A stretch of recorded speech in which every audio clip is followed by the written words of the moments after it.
this episode, we find out if the Suzuki Fronx is a good replacement for a Hyundai Kona. Performance vehicles from Ford, BMW and Audi come under the spotlight. And we examine a Toyota RAV4 with a failed automatic gearbox. Hello and welcome to Buyer's Guide. Every week try to provide you with useful advice, whether it relates to buying, selling or maintaining a vehicle. If you have a question for the team, you can send an email to buyersguide@ignitiontv.co.za and contain as much information as possible, as well as a picture of yourself. And joining us in studio to help resolve those troubling automotive issues are Kumbi Mchakazi from Kumbi M on cars, and new to Buyer's Guide, Mario Beltrame from Hey Carter Suzuki Bramley. Welcome, gentlemen. Nice to have you back, Kumbi. Good to be here. Thank you very much. And welcome. First time on the show. We'll give you the first question. Thanks for joining us. All right, let's get into our first question, which comes from Tish, who currently owns a 2019 Hyundai Kona with 60,000 kilometers with a full service history. He's considering trading it in for a Suzuki Fronx GLX automatic. As a retiree, he seeks advice on whether this transition is a wise choice or if they should stick with their well-maintained Kona. That's not for you. Kumbi. So, you know what? I would stick with the Kona. It's a great vehicle, spacious, and I mean, he's going into retirement. Do you really want to take out money again or financing your new car or whatever it is? And I mean, if you can get some money out of it, should you sell it? If he does want to get into another finance deal, I think Suzuki Fronx, he might not feel as spacious or have that grunt that he was getting in the Kona. I think for me, just look at a Toyota Corolla Cross, the 1.8 Xi. I think it's a great vehicle. It will last him, forever. I mean, it's a Toyota after all. Yeah, because Kona is a 2-liter, hey? Correct. 2-liter normally aspirated. Correct. So I think getting into the 1.8 Toyota Xi, or even if he goes maybe the hybrid, which is that's meant to be correct. Yeah, it is a hybrid. There's a hybrid Corolla. Yeah, the one Corolla Cross is a hybrid. Hybrid, yeah. Mario, let's ask you. Obviously, you're going to say go buy a Suzuki. I'll say to go buy Suzuki Fronx GLX without a doubt. Look, one of the things that must come in mind is that you want to have a warranty, you want to have service plan. Going forward, you want to cover those things. And I would suggest coming with a 4-year 60,000 service plan, 5-year 200,000 warranty. That would pretty make good sense to me. At least you don't have to worry about servicing costs, and you've got a warranty for the next 5 years. That is a concern, but obviously, the Hyundai Kona is a good car. Yeah. It's not like he's got a piece of junk that, get rid of that piece of junk. Yeah. You've got a car with 60,000 kilometers on, which is not a lot of mileage nowadays for a motor car. And well maintained, fully serviced. Yeah, I'm with Kumbi and saying, well, keep the Kona. The Fronx is a great car. I like the Fronx. It is a really good car. But you've got a car that's only done 60,000 kilometers. You might as well keep that than buy yourself a new car. If you're happy to go out and you want a nice brand new car and you want to spoil yourself ready for your retirement, then you're buying the right car. The Fronx is really good. I mean, Kumbi did mention the Corolla Cross, also a very, very good car to have a look at. But you're now spending 400,000 Rand and whatever you get for your Kona. So maybe you get, I don't know, 250 for your Kona. You're going to have to fork out 150,000 Rand to replace it. Rather keep the Kona, which is a good car, and like Kumbi says, it's a bit more powerful, it's a bit more spacious. It most probably suits your application. Rather save the money for something else. And at a later stage, maybe when your Kona is on 250,000 Ks, now it's time to move it on and buy something else. Yeah, I have to agree with you, Adam. I would go with the Kona. I wouldn't even look at purchasing another car. Yeah. But then I'm Indian. I like to stash my money. Yeah, no, so, but I mean, even if it was the other way around, I've got a Fronx, it's done 60,000 Ks. Should I sell it and buy a Kona? You'd say, no. Rather keep the car that you've got because it's a good car. It's unlikely to give you any trouble. 60,000 Ks is nothing nowadays on a car. It'll most probably do easy 4 times that. So it's really a financial decision. Sorry, Suzuki, but... in this application, I suppose you have a point there. Yeah. I would still say that it's a 2019. Yeah. So yes, and it depends how long they want to keep it for. Well, they're not but if you don't change it, then, if you don't change it now, and you want to change it in 5 years' time, your car's going to depreciate. Yeah. So you're going to get a lot less. And is this going to be your last car? If this is going to be your last car, well, that's fine. Then keep the Kona. If you say, well, I'm going to buy something else, like you say, further down the line, by that time, that Kona is going to be another 5 years old. Yes. You're going to get next to nothing for that one. And the price of a new car is going to be so much more. And at that retirement stage, you've got to find that money to buy that new car. But he's waited 5 years. So in that 5 years, he's quadrupled his pension. So he'll be able to afford. that doesn't he'll be work able like to that. give the Kona away. You know. Okay, let's move on from this one because I think it's been answered. Okay, our next question is from first-time buyer Buang, who is torn between a used 2018 VW Polo 1-litre TSI and a Renault Megane 1.2 GT line with his budget of 3,000 Rand a month. Other vehicle options include the Renault Clio GT and the Hyundai i30. Speed is not a priority as his focus lies on stylish or slightly sporty appearance. What's the best buy here? Mario, let's start with you. So, I would like the Polo. It's a trendy car. It's stylish, and it's a car that I think people aspire to drive. So I would recommend, in my opinion, I would go with the 2018 Polo as a choice. Purely because it's the young generation like to drive those type of cars. They all seem to be stylish. So I would recommend that. well, let's ask a youngster. So, what you did know you go what, with? and I'm going to lean towards Suzuki actually. And while that 2018 Polo TSI for 3,000 Rand a month is going to struggle to find one. Yeah, I for think that is 3,000 a month. the next problem. It's the going to get a very high mileage Polo TSI, which is going to cause him headache for a first time buyer. Yeah. So I would essentially just lean in towards a Baleno, a Swift. I'm sure you could get a pre-owned Baleno or a pre-owned Well, Suzuki you're Swift. looking at roughly 150,000 Rand. Yeah. Yes, for 3,000. So what can you buy for that type of money? Probably a Swift. Yeah. For that type of money. Yes, those vehicles will be the vehicles you mentioned will be difficult to find at that sort of pricing. And if you do find them, very high mileage or very old cars. You mentioned that, which is quite an unusual car. You don't see a lot of them around. Is the Hyundai i30? 30, yeah. Yes. It's literally a big i20. That's Correct, really all it is. Correct. I think it's a great option if you can find an i30 because one, it basically doesn't have any theft risk to it. Yeah. An i30 is a little bit different to an i20 in terms of it's a bit more spacious, Yeah. and it's actually quite a nice car to drive. It's got crunt. And, we do a lot of work on the Hyundais and very few problems with them. So in terms of buying a second-hand i30, you must probably find that the i30 will be cheaper to buy than an i20 because The i20 people is very popular. it's so popular. Oh, I want an i20. What's an i30? No, I don't want it.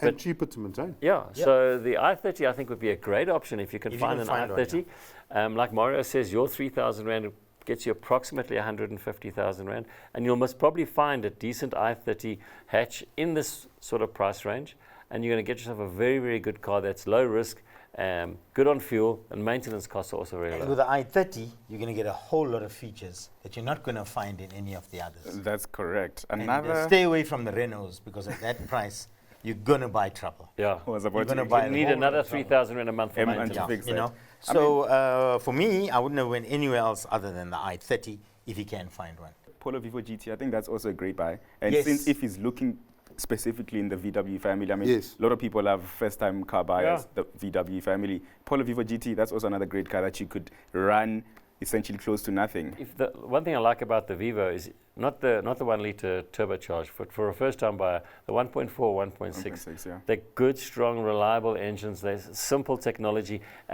It's the kind of thing that your mates can fix it. You know, somebody knows a little bit about a car. You don't have to. It's not too technically advanced. Where the turbocharged version is a lot more technically Yeah. advanced. You don't want people fiddling around with that too much. So even you Polo- can fix the 1.4 and 1.6. Yeah, I could even do that. So I mean, I like the car. The only problem with those cars is you go through ticking the boxes. What's it good for? Yeah, it's a good-looking car. Tick. It's reliable. Tick. Do they steal them? Big X's because they get stolen. Yeah. So in this case, I think let's have a look at that i30, and I Yeah. think you'll be very happy with that. I like that i30. Stay tuned because after the break, we're going to search for a suitable SUV for retirees. And performance vehicles from Ford, BMW, and Audi come under the spotlight.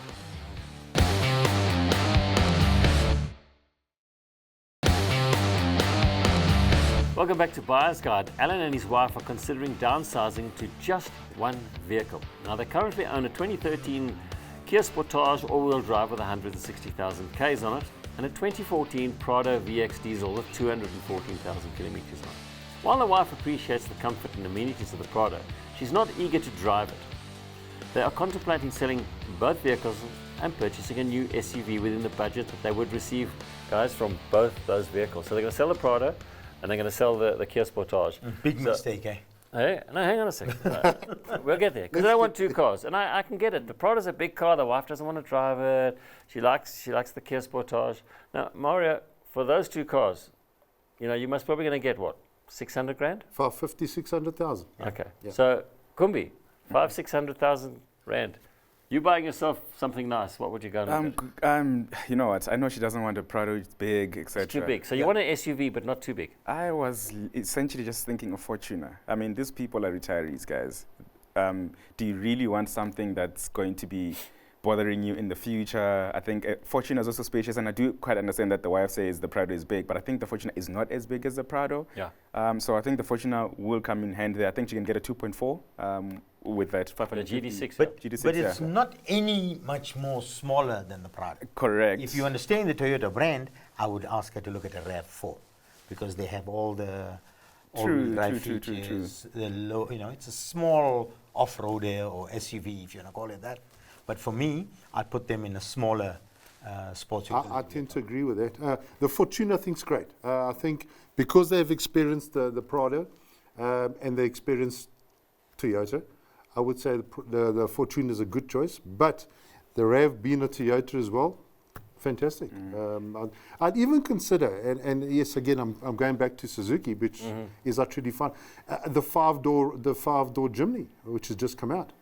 It's pretty much got everything that they want as well. It's not as big. It's not as big, correct. Easy it's to drive, simple. 4x4. You can drive it in 4x4. Yeah. Very, very popular. Great resale value. Again, I would even consider looking at the Jimny 5-door. So one other vehicle that I was considering here is, because she had a Kia Sportage, the new Kia Sportage is a really good looking car. It's full of technology, and they're starting at about 600 grand, somewhere in that sort of region. So the trade-in on, if you trade in your Prado and your Kia Sportage on a new Sportage, it's stylish, it's going to go everywhere we want it to go, and a really modern, up-to-date vehicle. Correct. And it comes with an amazing warranty. Yeah. If I remember, if it's 5 years, unlimited mileage, if I remember correctly in terms of the warranty. I may be up for correction there. But it's got a really good warranty with it. So that's another option to have a look at. So, you know, when you've got 600,000 rand, you've got a lot of money to buy some really good cars. You mentioned the 5-door Jimny, great option. You mentioned the RAV4, which is excellent. You know, you've mentioned the Fortuner, which is also really, really good. So, and I've mentioned the Kia Sportage. I think all these cars are really good cars. And I think the thing is, go along and to drive the dealers, them. drive them, and you know, when you know, a happy wife, happy life. So get your wife to drive. Exactly. Alan won't have long to be around if he buys his wife something she doesn't like. He won't be around for too much longer. So, like Adam says, bums in seats. Yes. So his wife should go and drive those cars we mentioned. She's got a big choice. Yeah, and see that she enjoys the size of the car. I understand the Prado and the Land Cruiser being a little bit too big for her. You know, that's why Fortuner is an excellent choice. But if she's worried about size, then she should definitely get into something smaller. Yeah. So there's a big bunch to choose from, and you know, it's fun. Go out and drive them and see which one you like the best. Right, our next question is from Nkebo, a 24-year-old individual with a budget of 750,000 rand. He's willing to allocate 4,000 rand monthly for vehicle maintenance. He's currently torn between 4 performance vehicles, namely the 2017 Ford Focus RS, BMW 135, Audi RS3, and Audi TT RS. He wants a vehicle that turns heads and provides great ownership and driving experience. He's not interested in Asian brands. Okay, anybody who says he's got 4,000 rand a month just for maintenance scares me. That's just the tires. That's one tire. Okay, look, we've got a bunch of cars which are really good. Mario? TT RS. Yeah. I think it's stylish. It's nice. It's got the appeal. 750,000, you can get it. There are a variety to choose from. So I would consider that definitely on the RS. So Kumbi, which one would you go for? Stay away from the RS models, especially with the budget of 4,000 rand to maintain every month. You'll need more than that in a You'll month. need way more than that. I mean, just on fuel alone, those RS models are drink like alcoholics. So personally, he's 24 years old. I think the 135 is a great choice. I mean, even if you go the F Series 135, I mean, right now they're holding great value. Even M140, F Series M140, that's a great car. I mean, he's 24. There's a Golf 7.5R he could get. He could get a Golf GTI, he could get a 128 Ti, which is a great car from BMW. So there are stylish cars, but even that Ford Focus RS, stay away from. I mean, we do know that They don't make it anymore. they don't make them anymore, so there's going to be issues in terms of parts, anything that just comes with that car. So for me, M140, 2019 BMW M140i, or just a BMW, even an M340i. That's also another great vehicle where he won't feel that he needs to change a car as he grows, as he gets into his 30s, because that suits every application really. So. And the budget of 750,000 Rand, I think he's going to be able to buy something like a BMW 135 or 140 within Motorplan still. Correct. Because of he's got a nice healthy budget. Yeah. He may even find some of the Audi products that he wants there under warranty still. So that's very important when you're coming to buy these vehicles, because if you can get them in the warranty, that means your budget of 4,000 Rand a month for maintenance, you can shove away for future. You won't be having to pay for it because the manufacturers will be paying for that, for any repairs or whatever. I like your idea. I like that 135. All the cars there I think are good. The Ford is most probably a bit long in the tooth now, and you're going to buying a second-hand one, parts availability and things like that for it.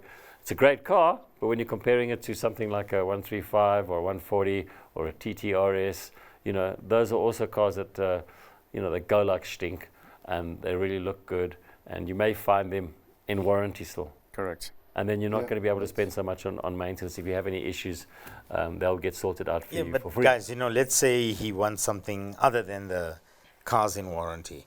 When he could look at a C63, he could look at a BMW M3. Yeah, but Those are definitely turning heads. Those are turning heads, Yes, man. oh. M3, C63, buy a Mustang. older cars. Mustang. Buy a Mustang, There's another one. There's a lot of them in there. But, with your healthy budget of 750,000 Rand, you'll find the best thing to do is to find something that's still in warranty, because all these cars are going to get hammered. You're not going to be able to buy a new one with that budget. You'll have to buy a second-hand one. Yeah. And the thing is, all of them have been hammered. So if you find one that's got any issues with it, they will be repaired under the manufacturer's warranty, not under your cost. He said that he wants to stay away from Asian brands, and that that Hyundai i30N is a great car. It's a great alternative, and exactly 750,000 Rand, brand new. Everything, all the bells and whistles, essentially, warranties. But it's not an I-turner. I think It's a head it is. turner. I think it looks No, it looks tend like Ups and any of the bangs. other I-30s or I-20s or something. Yeah. I love the car. Yeah. It's a bomb. I love the car. Goes like stink, as Adam would say. Yeah. But he wants a head turner or a eye catcher or whatever it is. But he's 24 years old, like you Correct, say. correct. I want to know where he got 750K from. Who cares? Who cares? He's got a rich daddy or mommy, or maybe he worked hard and he got his money and he wants to go buy himself a cool car. There's our advice. Go drive them all and look for something under warranty. Okay, we're going to be taking a short break, and when we get back, we examine a Toyota RAV4 with a failed gearbox. And we help a viewer with the discrepancy in his vehicle description.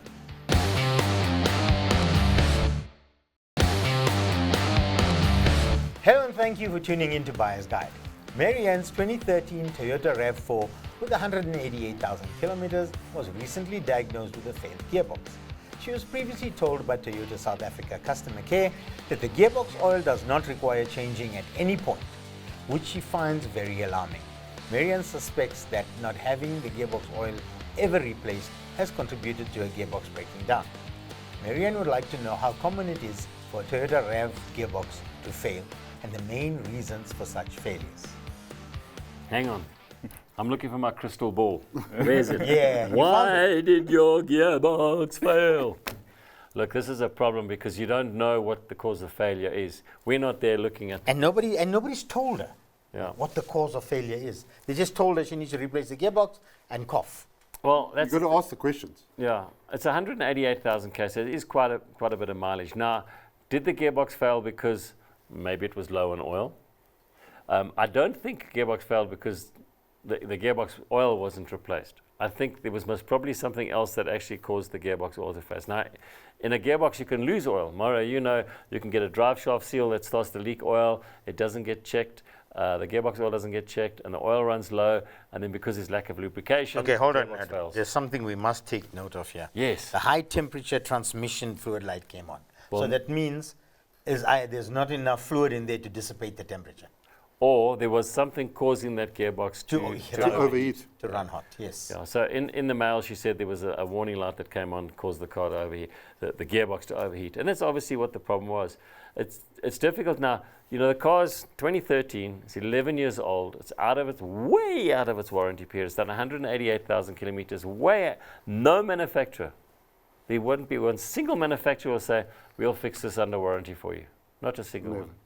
So unfortunately, in this case, I got to say, you're going to have to fork out and have it repaired. The fact that it failed and you can't get anybody at Toyota to tell you what's wrong with what caused the failure is a complete another issue. The end of the day, Yeah, but that's a scary issue. Yeah. That even Toyota can't tell her what Why it caused failed. the problem. yeah, Why it failed. we're not there. We don't see the communications, and we don't understand the whole picture of it, which is very difficult. Now, No, I'm obviously, just saying, tell the lady why the gearbox failed. Yeah. You don't need to be there with cameras and photographs or have the whole picture. Was the oil? Wasn't the oil? What was the What cause of it? caused the failure? Yeah, 100%. Any manufacturer worth its salt will be able to tell a client what this was the caused cause of the this failure. was the cause of the The failure. cause of the failure was the gearbox ran low on oil. oil and overheated and failed. and damaged. That's the it. point to start with. So Yes. you know. Yeah. So it's difficult. I mean, we can't discuss that here on air because it just takes too long to try and resolve these kinds of problem issues. If it's horrendously expensive, which may be from Toyota or any other manufacturer, could be expensive, there is an alternative. You can speak to gearbox people that repair gearboxes. Yes. There's lots of gearbox shops. You can take the vehicle directly to them and let them fix the gearbox at a more affordable cost if it's a cost of expense, a high expensive repair.